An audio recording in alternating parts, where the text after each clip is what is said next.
अस्सलाम वालेकुम everyone, welcome back to my channel. Students, आज हम स्टार्ट करेंगे एक्सरसाइज 3.2। एक्सरसाइज 3.2 में हमारे पास जो फर्स्ट क्वेश्चन है वो है डायरेक्टली प्रोपोर्शन। प्रीवियस लेक्चर में हमने डायरेक्टली एंड इनवर्स प्रोपोर्शन दोनों की डेफिनेशन भी देखी थी, उनको कॉन्सेप्ट भी क्लियर किया था। अभी हम क्या करते हैं कि उसको थोड़ा सा उसका कॉन्सेप्ट दोबारा से क्लियर करते हैं। एक था हमारे पास डायरेक्टली प्रोपोर्शन।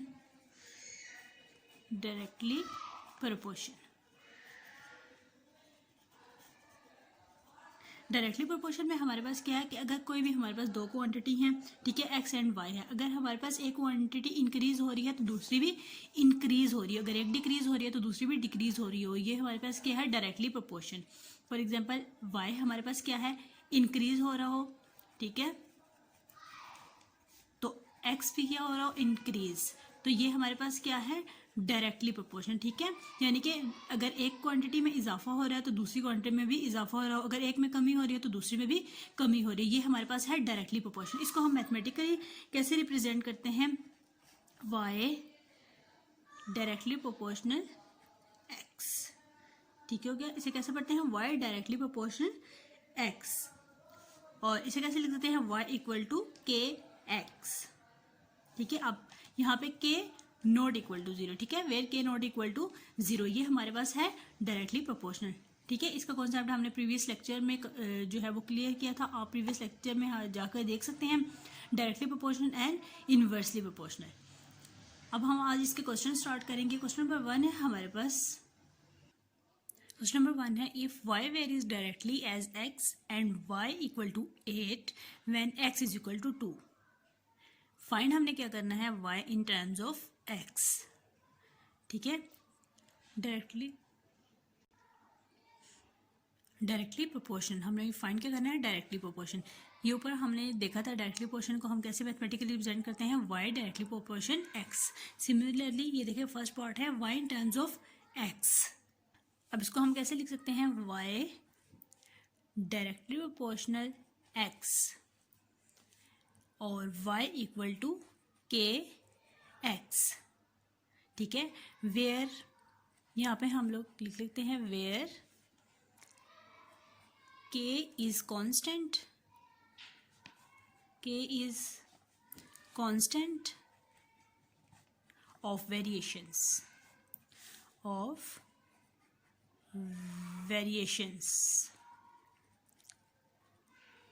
ठीक हो गया। अब क्या करेंगे, यहाँ पे हम y एंड x की वैल्यू को पुट करेंगे तो हमारे पास क्या आ जाएगी, k की वैल्यू आ जाएगी। y हमारे पास क्या है, 8 x 2 इंटू के, यहाँ पे हम 2 से कैंसिल आउट कर देंगे, 2 4 ज़ा 8, एंड k की वैल्यू हमारे पास क्या आ जाएगी, k इक्वल टू 4। ये हमारे पास आ गई है k की वैल्यू। अब क्या करेंगे, अब ये जो इक्वेशन है हमारे पास, हम इसको इक्वेशन नंबर 1 का नाम दे देते हैं। ठीक है, now put the value of k in equation number 1। Now put value of k equal to 4 in equation 1। Equation 1 क्या है, y equal to k x, y equal to 4x, ये हमारे पास आ गया है value, y equal to 4x। ठीक है, ये आ गया हमारे पास आंसर, क्या आ गया, y इक्वल टू 4x, क्योंकि क्वेश्चन में हमारे पास क्या था, y in terms of x, तो हमारे पास ये देखें y in terms of x आ गए। ठीक है, y इक्वल टू 4x, ये था हमारे पास आंसर। ये उसका है second part, y when x is equal to 5। ठीक हो गया, अब वही हमने फाइंड करना है, डायरेक्टली प्रोपोर्शनल फाइंड करना है, वैसे ही लिख लेते हैं, y डायरेक्टली प्रोपोर्शन क्या आ जाएगा, x। ठीक हो गया, y equal to k x, where k is constant of variation. ठीक हो गया, k is constant of variation, constant of variations. ठीक हो गया, आप क्या करेंगे, वैल्यूज पुट करेंगे, क्या है वैल्यू, y की वैल्यू है हमारे पास सॉरी x की वैल्यू क्या है 5, पुट करेंगे, put x is equal to 5 in 1, equation number 1 का नाम देते हैं, put x is equal to 5 in 1,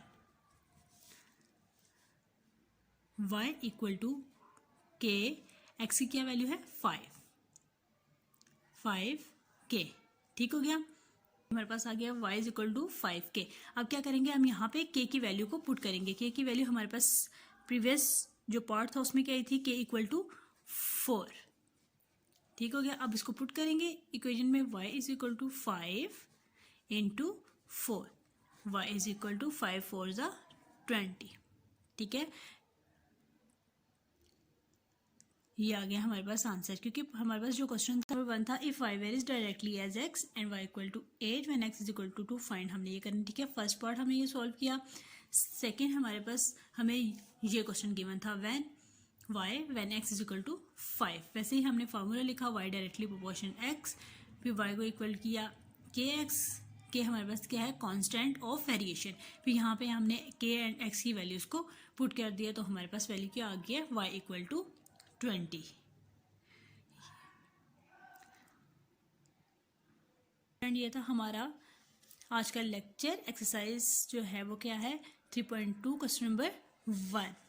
आज हमने किया है डायरेक्टली प्रोपोर्शनल। डायरेक्टली प्रोपोर्शनल में हमने क्या देखा है कि अगर एक क्वांटिटी इंक्रीज कर रही है तो दूसरी भी इंक्रीज करेगी, अगर एक डिक्रीज हो रही है तो दूसरी भी डिक्रीज करेगी, यानी कि इनमें जो रिलेशन है वो डायरेक्टली रिलेशन है, ठीक है।